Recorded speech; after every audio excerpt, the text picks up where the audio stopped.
колеги пратеници, многу почитувана македонска јавност. Продолжуваме со точка на дневен ред предлог за разрешување на господинот Башким Хасани од функцијата заменик на министерот кој раководи со Министерство за одбрана, господин Абдулшучур Алију од функцијата заменик на министерот кој раководи со Министерство за земјоделство, шумарство и водостопанство и господин Лулзим Алију од функцијата заменик на министерот кој раководи со Министерство за образование и наука. Со една реченица, ако би го дефинирал ова, значи класичен пристап на пазарење за да се остане што подолг временски период на власт. Во своето кратко експозе, на вистина кратко, премиерот побара од нас конструктивна и ефикасна дискусија во делот на разрешувањата. Денеска овде активност на пратениците и пратеничките од ВМРО ДПМН и коалицијата отсуствува спротивставување на ставовите, меѓутоа што е тоа е за конструктивна и ефикасна дискусија потребно е да имаме најмалку две страни. Ако сега внимателно ги погледнеме министерствата каде што ќе настанат промените во делот на функциите заменик на министерот, сите се исклучително актуелни, но во негативна конотација, и тоа Министерство за одбрана, Министерство за земјоделство и Министерство за образование и наука. Сите многу актуелни, меѓутоа со многу негативен предзнак и конотација. И сето тоа, почитувани колешки и колеги, во услови кога денеска се обзнани она што ние подолг временски период го тврдиме дека постои и функционира вистинска пиар машинерија, и денеска тоа беше потврдено. 36 лица вработени во две смени да работат на представување на премиерот како успешен.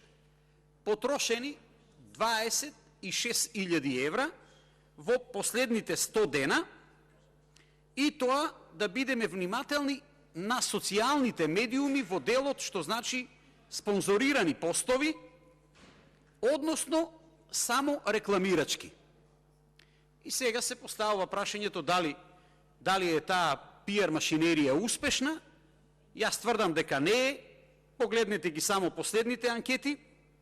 Последните анкети го даваат одговорот на тоа прашање, дека фактички се залудно потрошени 26.000 евра во последните 100 дена, затоа што на тие анкети во огромна предност е ВМРО ДПМН и коалицијата. Но да одиме поред. Министерство за одбрана, најдов еден податок, според кој глобалниот индекс на воена моќ во 2017 Република Македонија е позиционирана на 124 место, а сега на 135 место, па разговарав со неколку лица кои што се запознаени со работата на Министерството, како е тоа возможно, земја членка на Алијансата, слаба, одговорот беше слаба или никаква модернизација, огромен број на скандали, меѓутоа и воведување на еден партиски клуч за вработување со новина паричен додаток. Значи, за да бидеш вработен и да бидеш дел од Министерството, ќе треба да дадеш неколку илјади евра. Во делот на земјоделството, таму е министер господинот Љупчо Николовски, освен за бизнис интересите, кај него не постои никаков друг интерес. Земјоделците ги преживуваат најцрните денови од моментот кога фактички се наоѓа он на чело на тоа министерство. И постојано овде дискутираме за откупот на земјоделските производи, да не спомнуваме грозието, сливите, јаболката, оризот, да не ги редиме овде, каде што воопшто не се обрати апсолутно никакво внимание на откупот на земјоделските производи. Да биде апсурдот поголем, постојано бомбастично најавувани историски највисоки цени, 30% зголемување на цените, да го земеме пример со грозието, каде што огромен дел од количеството на произведено грозие остана на лозовите насади, меѓутоа и како доказ се откупните белешки, кои што откупните белешки во 2004 година на најзастапените сорти кај нас во тиквешијата се 11 денари, а оваа година, ве молам за внимание, 10,5 денари. Сега, која е таа највисока историјски цена и каде е тоа 30% зголемување? Постојано во земјоделството се користи терминот реформи.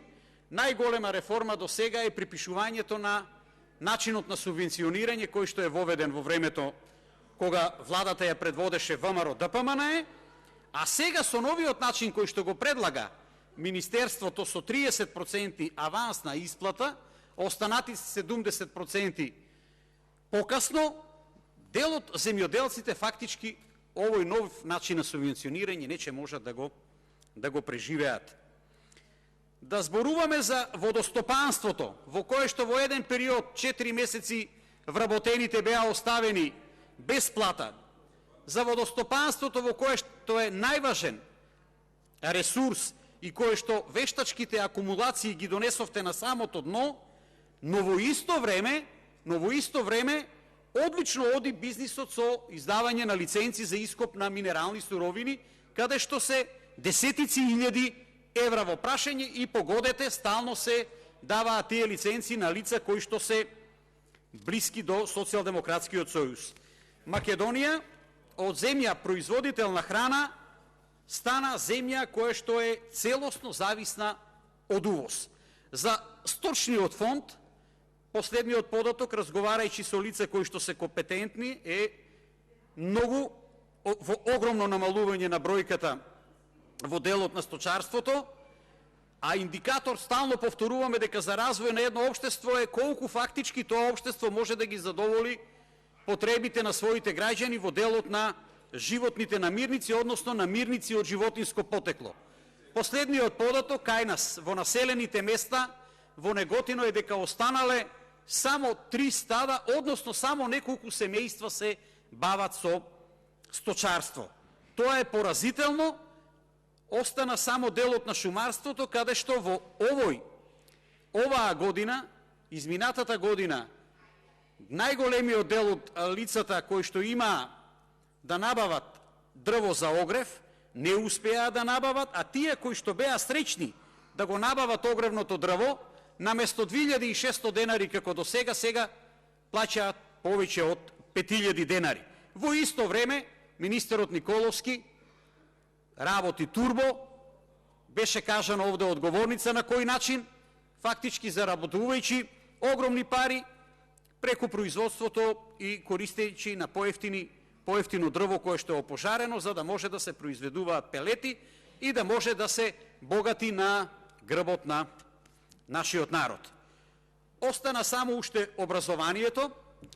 Во неколку наврати е зборувано за секојдневните дојави за бомби, веќе мисламе не треба да зборуваме.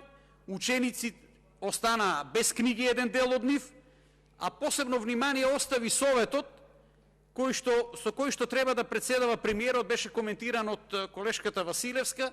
Јас се сеќавам и кога беше екс-премиерот Заев, дека на секое тело беше он назначен како председател, тоа тело требаше да спроведува реформи. Самите сме сведоци за какви реформи станува збор.